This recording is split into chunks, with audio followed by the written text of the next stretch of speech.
আসসালামু আলাইকুম রহমতুল্লাহি বরকাতুহু। আজকের চ্যানেল এবি নিউজে আমি আনোয়ার চলে আসলাম আপনাদেরকে নিত্য নতুন নতুন ভিডিও নিয়ে এবং নতুন নিউজ নিয়ে, নতুন খবর নিয়ে। আপনারা অবশ্যই চ্যানেলটি যারা সাবস্ক্রাইব করেন নাই, সাবস্ক্রাইব করে পাশে থাকবেন। আর প্রতিদিন ভিডিও পেতে আমাদের সাথে নিয়মিত লেগে থাকবেন, সাবস্ক্রাইব করবেন এবং অপরকে শেয়ার করে দেবেন ভিডিওটি। আজকের নিউজ: ৭১ ভুলে গেলে চলবে না এই জাতিকে। যারা বলছেন আওয়ামী লীগ দেখছেন, বিএনপি দেখছেন, তাদের বলছি, আপনারা কি বিগত দিনের ইতিহাস ভুলে গেছেন? ১৯৪৭ সালে আপনারা পাকিস্তান বিরোধী ছিলেন, ১৯৭১ সালে আপনারা বাংলাদেশ বিরোধী ছিলেন।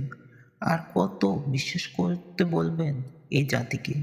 এই জাতি অনেক মা বোন আপনারা ধর্ষণ করেছেন, নির্যাতন করেছেন, আপনারা হানাদার বাহিনীর হাতে তুলে দিয়েছেন এই মা বোনদেরকে।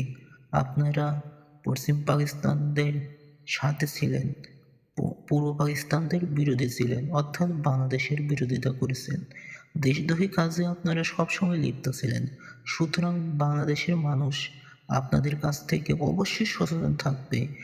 এ দিনের ভবিষ্যৎ এবং তরুণ প্রজন্ম, আপনারা অবশ্যই সচেতন হয়ে যান এই জাতি থেকে।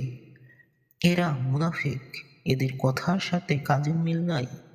এরা দেশদ্রোহী, এরাই দেশের শত্রু।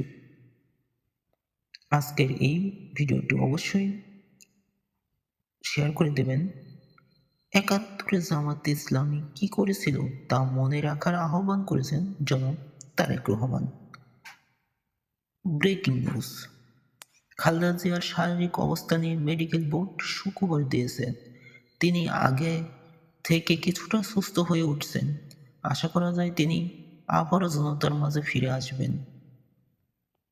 ব্রেকিং নিউজ: ফেব্রুয়ারির প্রথমার্ধে নির্বাচন ও গণভোট আয়োজনে কমিশন প্রস্তুত বলছেন প্রধান উপদেষ্টাকে সিসি। ব্রেকিং নিউজ: দেশ গড়ার পরিকল্পনা শীর্ষক প্রশিক্ষণ কর্মশালা ২০২৫-এ অংশগ্রহণ করেছেন নাটোর জেলা ছাত্রদল।